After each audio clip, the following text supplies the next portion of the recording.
Hi guys. So today we are talking about a very interesting paper, a seminal paper by J. Galbraith. So if you are doing a PhD in information systems, this is a very important paper that will help you understand the foundation of the field and understand how information is being processed in the organization. And the good thing is that this paper was actually written in 1974 and it is still very valid till date. So in this video, I'll walk you through the influential ideas in organization theory and information systems. The organization as an information processor. So without further ado, let's go ahead.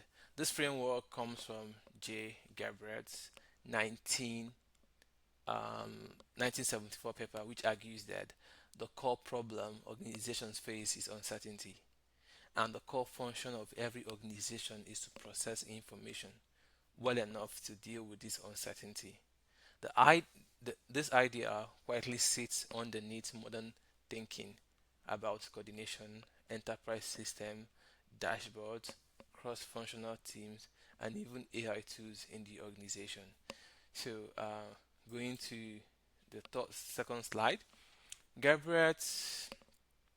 So this is uncertainty drives innovation. Gabriel starts with a very simple observation, which is when a task is well understood, you can plan it in advance. When you understand the task, you can actually plan. And here, the workflow from start to finish with minimal coordination. You don't need much coordination, right? Because you understand this task. But when a task is uncertain, you don't even know anything up front. You don't have all the information you need, and knowledge is required or acquired during the execution of this task. So that means, which you can say in this case, plans will change, schedules will shift, priorities get rearranged, and all of that requirement, all of this actually requires information to flow between the relevant decision makers. So the Galbraith's key claim here is the greater the uncertainty of the task, the greater the amount of information that must be processed during the execution, and that is actually well noted. So coming to this slide, you can see this slide. Traditional organizations rely on three coordination tools. So now the first coordination tool is the rules and program. So the rules and program are the pre-specific response for known situations. These work very well for repetitive tasks and predicted tasks, right? And the second is the hierarchy. And here, when there's no rules, let's say there's no rules available, the issue gets referred to the top chain of command. The issue, when there's no rule available, the issue gets referred to the chain of command.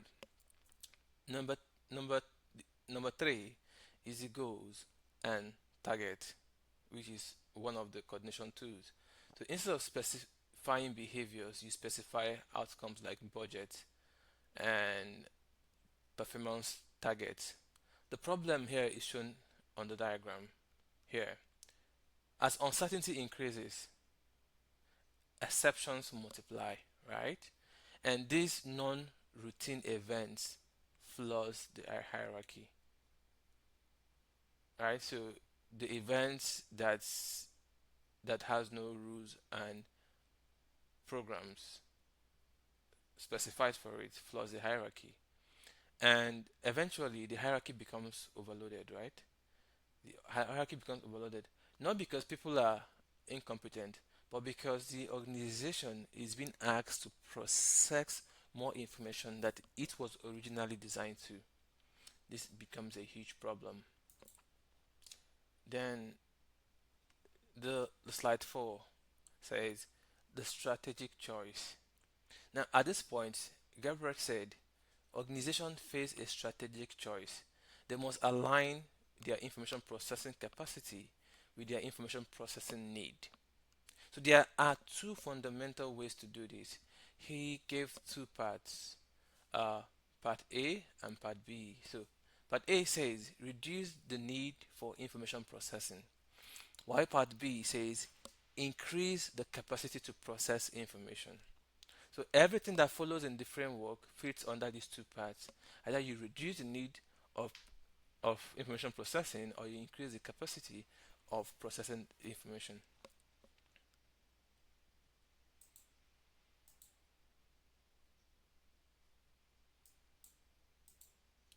So let's explore part A. So part A, reduce the need of information processing. Part A accepts that organization exists. Part A accepts that organization's existing information processing capacity is fixed. Is fixed, you know. And instead of asking, how do we handle more information? It asks, how do we reduce the number of exceptions, like extra informations that require coordination? That is a huge question. And Galbraith outlined two strategies here. He said one is creating Slack resources, and number two is creating self-contained group. We talk about these concepts in the next slides. So here let's talk about creating Slack resources.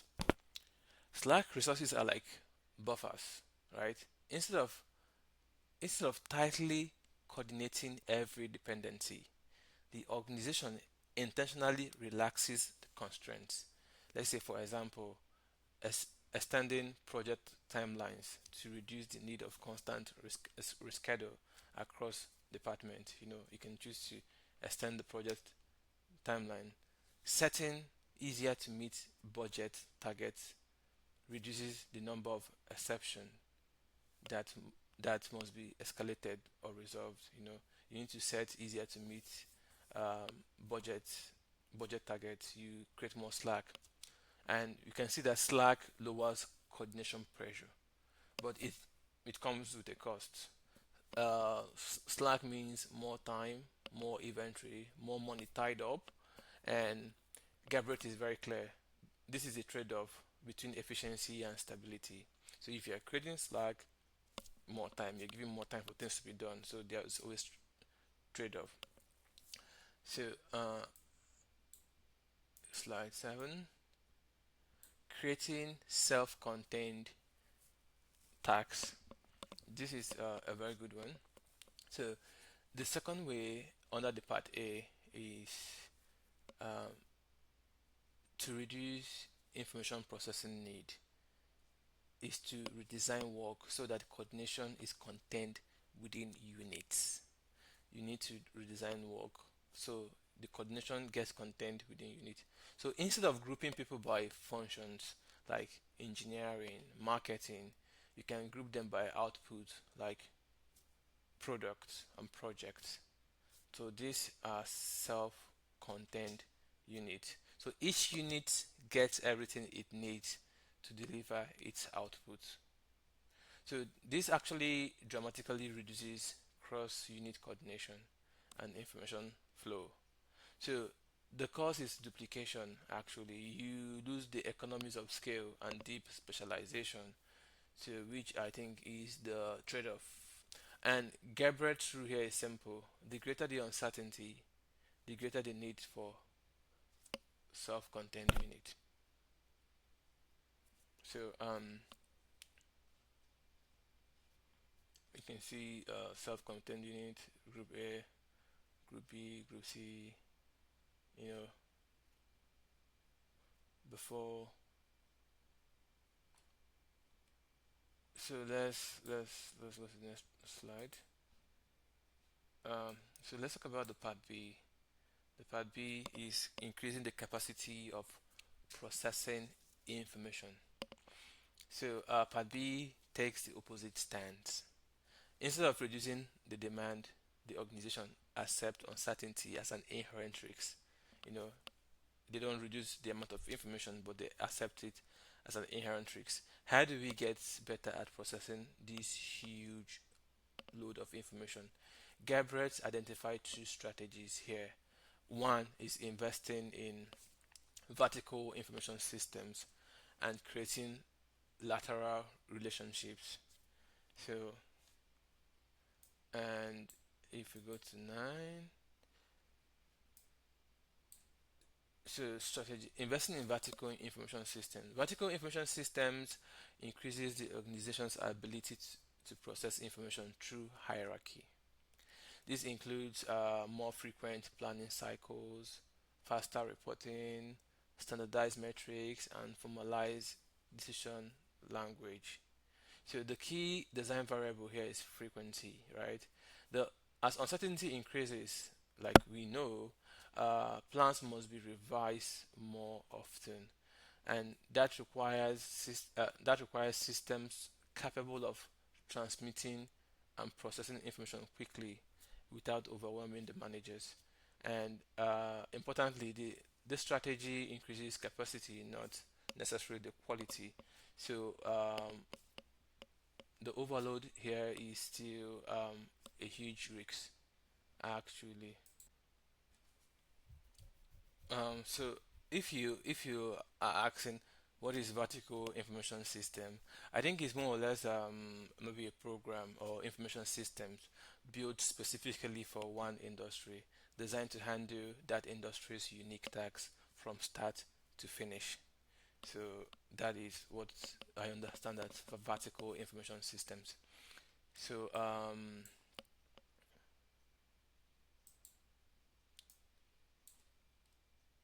strategy 4, uh, creation of lateral relationships. So lateral relationships bypasses hierarchy. So instead of pushing problem upwards, they allow decisions to be made where the information exists. So you don't push it upwards, you allow the decision to be made where the information exists. This actually shifts decision authority downwards and sideways in the organization. And the result is faster resolution and re- re- resolution of exception and reduced burden on senior management. So this is where the organization starts to look very modern. It's not everything you take to the senior management. It's no longer hierarchical, but more like lateral. So you have departments that can actually make their own decisions. And the spectrum of lateral relationships. Galbraith presents lateral relationships as spectrum, increasing in power and cost. It starts with a simple direct contact between managers, then liaison roles, task force, permanent teams, integrating roles, and eventually matrix structure with dual authority.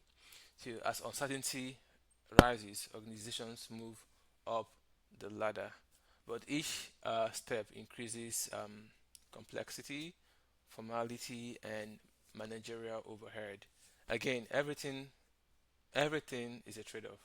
You need to understand, and you can see I have the 7 formal process deployed as toolkit of increasing power and cost as tax uncertainty increases. You can see it in this diagram here. So,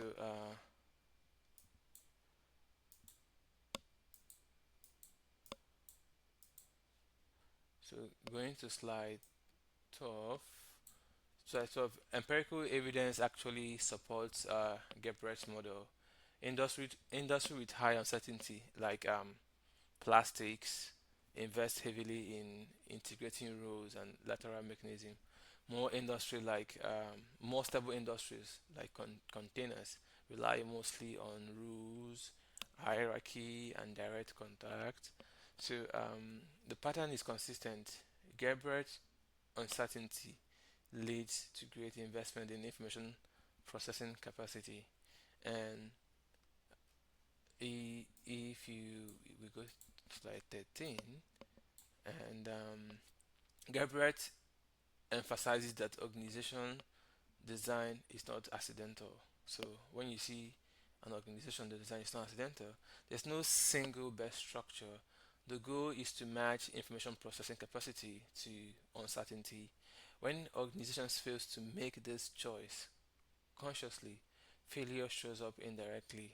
As budget overruns, budget overruns, delays and coordination tasks breaks down. And slide 14. So beyond the internal design shaping the environment, finally, Galbraith notes a fifth option. Instead of adapting the organization to uncertainty, firms can try to change the environment itself. You know, why you ask your question, why will I adapt my organization to the uncertainty? Why not change the environment itself? So long-term contracts, alliances, acquisitions, these reduce uncertainty externally, and but they have costs too, and must be weighed against the internal design strategies. So the core message still remains the same. It still remains the same. Organizations succeed when their information processing design matches the uncertainty they face. You only succeed if the information processing design matches the uncertainty you face. And there's two parts, part A and part B. Like we discussed, part A is to reduce the amount of information, and part B is to make room for more information. And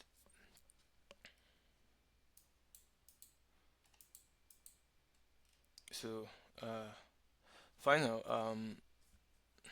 So this is actually everything you need to know. And the good thing about this paper is that this paper I think still matters today because work is far more uncertain now than it's been before.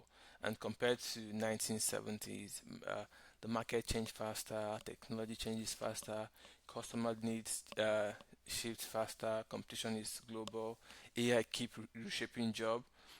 This means this what does this mean for organization? Plan breaks more often, coordination is constant, exception is normal, not rare. So this is exactly the situation the paper describes. So we can see modern companies rely heavily on product teams, and this is the ways to like the part A, the ways to manage this information. We can see modern company having cross-functional teams, agile squad, project teams, and because grouping people by functions, marketing, engineering, and finance creates too much coordination when work is uncertain. So this is exactly what this paper predicts. So it's more like a predictive paper, and it's just a whole lot of things there. Information systems and dashboards. Companies invest heavily in ERP systems. That is like the vertical information systems, analytical dashboard, real-time reporting, AI copilot. These exist to increase organizational ability to process more information, not because managers love the data. And when dashboard fails, it's usually because they're overloaded people and they don't match the decision needs. So like is really a very predictive seminar paper that I think is awesome. And we also see it in the lateral coordination, less hierarchy. Modern organization encourage direct communication, reduce layers of management, use Slack, team, and collaboration. So why? Because sending everybody up the hierarchy is too slow and overpowers managers. So I think this paper is still very very very very very very relevant in today's landscape. Thank you.